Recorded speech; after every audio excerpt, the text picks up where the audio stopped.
today we are here with Miriam Gauci Bongiovanni. Hello. Yeah. Nice to meet you. Can you, before we kind of start on you giving us an idea of the work you do and the kind of people you work with, can you give us a little bit of background about your life and how you kind of came to be in the position where you're at and how you came to be doing the work that you're doing? Of course. So first of all, thank you for having me, Kevin. No problem. So basically, I'm a chronic pain coach. So I help people overcome chronic symptoms that they've been having for a long time, usually. And I came through this work through my own experience, because 7 years ago, I had several debilitating symptoms, which basically were ruining my life. I had to stop practically everything. So I had sciatica pain, piriformis pain, I had shoulder pain. They told me I needed surgery. So Oh, really? it felt like my body was all just breaking down, and I couldn't understand why this was happening, because there was no like obvious accident, let's say. All at once, all this pain at once in all It these started areas. with the shoulder pain. It started with the Yeah. shoulder pain, and then I had to stop my favorite sport, which is rock climbing. And then, yeah, eventually I started getting the sciatica pain and then the nerve pain. Some of the symptoms I got, yeah, very close together. And I just seemed to be collecting, new symptoms as I went along. And I couldn't find an explanation that made sense. Doctors weren't able to help me. Physiotherapists weren't able to help me. I was very depressed. And that's when I very luckily, incidentally stumbled upon Mindbody syndrome. Some people know about it as TMS. Some people know it as neuroplastic symptoms. And that's when I learned that our emotions have the ability to generate real physical symptoms in the body. Let's say, for example, if you have been chronically stressed and things are building up in your life, then your body will collect the tension, it will store tension. And then it's very easy for you to get, for example, a muscle spasm that is extremely painful. So yeah, I learned how our emotional state basically can cause these symptoms to persist, and also that our own reaction to the symptoms, so the fear and the frustration around the symptoms, can then make them persist. So then, symptoms become chronic. And usually the things we do to try to treat chronic symptoms are the very opposite of what we should be doing, actually. Oh, really? So yeah, so a lot of people would, for example, end up exercising a lot of caution, avoiding activities, protecting the pain area. And that actually creates more hypervigilance, more fear, and therefore more tension in the body and more pain. So yeah, it was very enlightening for me. And I had actually got rid of all my symptoms within 6 weeks after learning about this and implementing it into my life. So basically, once I got rid of the fear and once I understood what was really happening, I was able to overcome all the symptoms. I returned to physical activity with no problem whatsoever. And of course, it inspired me so much that then I went on to study to become a coach. So. And what were you doing at the time? Were you working at the time or? Yes. So at the time I was freelancing. I was a translator. Shortly after that, then I didn't become a coach immediately. So I also started working for a company. I wasn't very satisfied. Right. So yeah, and but I knew that this was something I wanted to do because there isn't enough education out there. A lot of people think that just because they have pain, their body is either broken or damaged, and they need medical care. And in so many cases, this is really not the case. With symptoms that have persisted for a long time, that have moved around. Sometimes, obviously, well, most of the time, they don't have any findings, even on MRIs. Doctors can't find anything wrong. And in these cases, it's usually a case of mind-body syndrome, and the person needs to understand what's happening first before he can heal, because otherwise it wouldn't make sense. And was it a big leap for you to go from kind of having a job to going, right, well, I'm going to set up on my own and do this? Because it's quite a change of direction, isn't it? Yeah, it was. I mean, the coaching certification I took really helped prepare me for it. And then I started building my website while I was still working. I was working actually in marketing and SEO, so it was pretty Oh, easy for okay. me to build the website, so that That helped. helps. Yes. And then it was difficult to actually decide to take this full time. That was the most difficult time when I was like, oh, I should keep my job, or, I should do it on the side. But then I was getting burned out, and, so that was the hardest decision of all, to just kind of go all out and say, like, yes, now I'm going to be coaching and working on my recovery programs, and that's it, you know. And was it difficult at the start when you kind of went, right, I'm going to do it now, or did you kind of just hit the ground running? Not as much as I thought. It would have been very difficult if I had decided this like a year or two before, when I hadn't yet built my website and, built a certain presence. But when I actually made that decision, it was quite easier, and I immediately started having more clients because I was more available and more out there, more present. Okay, that's brilliant. So if to kind of give us a better idea of what you do, if I was a client coming to you and I saw on your website that it said you were a kind of a mind, body, pain coach, how would you explain to me what it is that you do? Okay, so first of all, most clients who come to me already suspect that their stressors and their emotions are causing their pain. Right. So I rarely get anyone who's totally new, because anyone who's, doesn't know about this would probably just go to a doctor or a physio.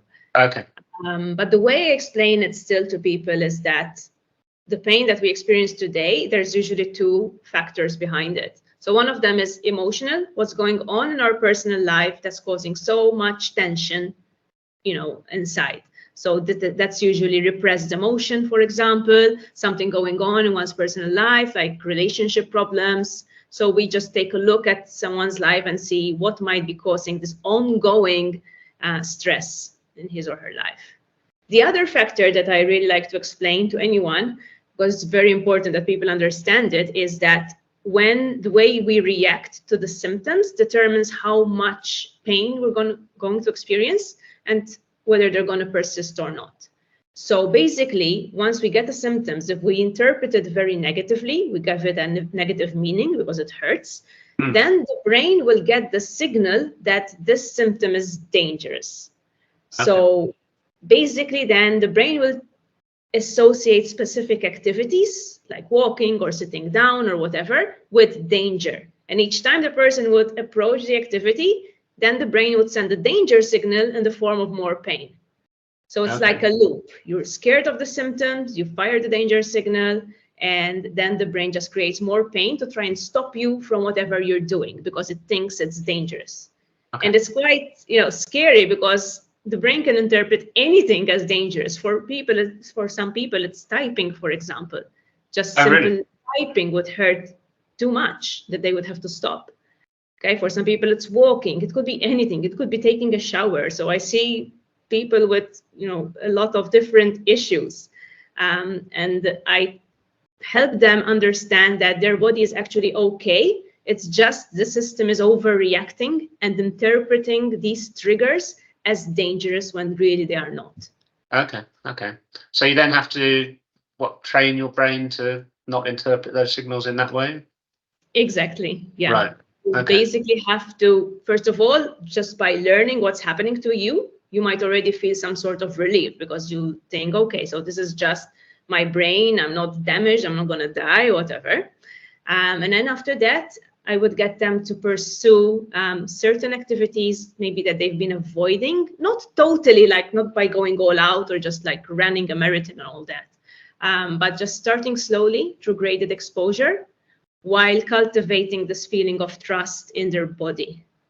So there are various things to do. Like sometimes it's helpful to teach them certain meditation techniques so that they can observe their pain with more objectivity, so that they can just feel the pain and say, like, okay, yeah, there's this sensation today, but they would stop there. They wouldn't just go on and on about how it's going to ruin their life and, what happened in the past to cause it, and all those thoughts and emotions that kind of drag us down.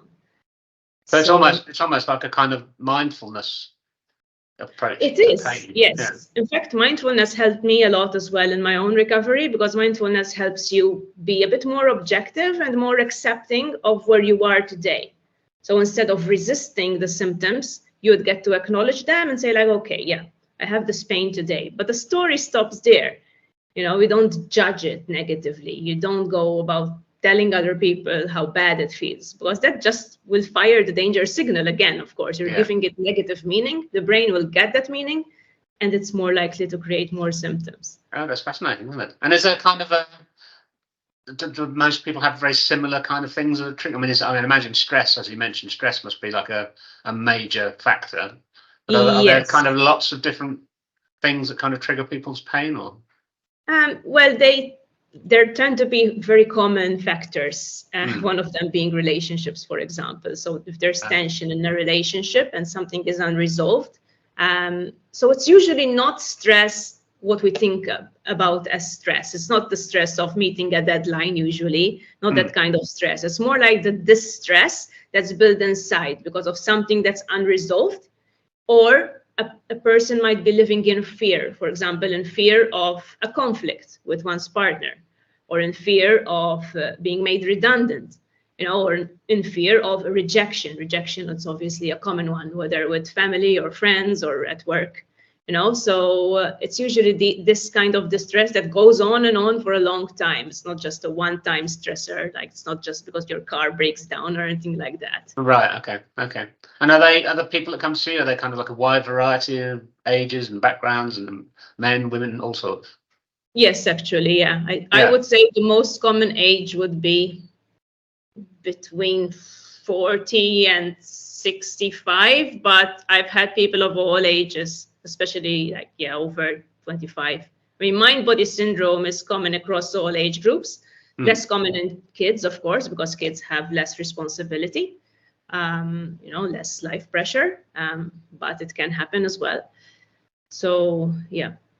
And do you find that that people are kind of becoming more accepting of it, and people are beginning to understand and know a bit more about it as a process? Because I mean, 25 years ago, it probably didn't exist, I would imagine. Yes, I mean, all this started with Dr. John Sarno. I don't know if you've ever heard of him, but he was a doctor in America who wrote the famous book Healing Back Pain. Actually, I might have it here. Yeah. So these are two of his books here. And of course, I owe a lot of my knowledge to him. So basically, he wrote these books and he started giving lectures explaining to people why they might be in pain, after examining them, of course, and ruling out other factors.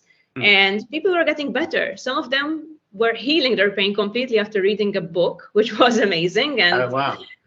Yeah, unbelievable. But then once I myself went through the process, I could understand why. Because when you make sense of why these symptoms are being generated, and once you start to see yourself in the book, then yeah, then that resolves everything. Sometimes some people need more work to let go of certain negative emotions, of course. Yeah. But yeah, I mean, Sarno, I think, published his first book in 1980 something. I'm not quite sure. Yeah. But yeah, since then it has gained ground. I mean, recently there's been more research into it as well. There's been research into how the brain, for example, responds in people with chronic pain. So with regards to brain activation, for example, in people with chronic pain and people without chronic pain, and also in the same people after they recover from chronic pain. So their brain actually changes a little bit. Oh, really? Yes. So basically, when we're in pain, certain brain regions are more activated. And once we train ourselves to fear the pain less and the pain diminishes, then those brain regions get less activated, for example. So it's kind of like the same kind of thing as addiction, really. Yes.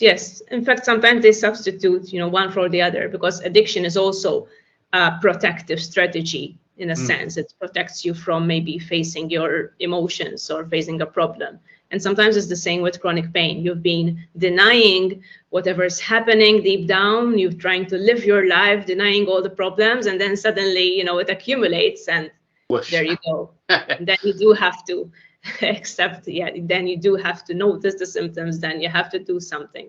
So that's right. It's fascinating. That's really interesting. Thank you very much.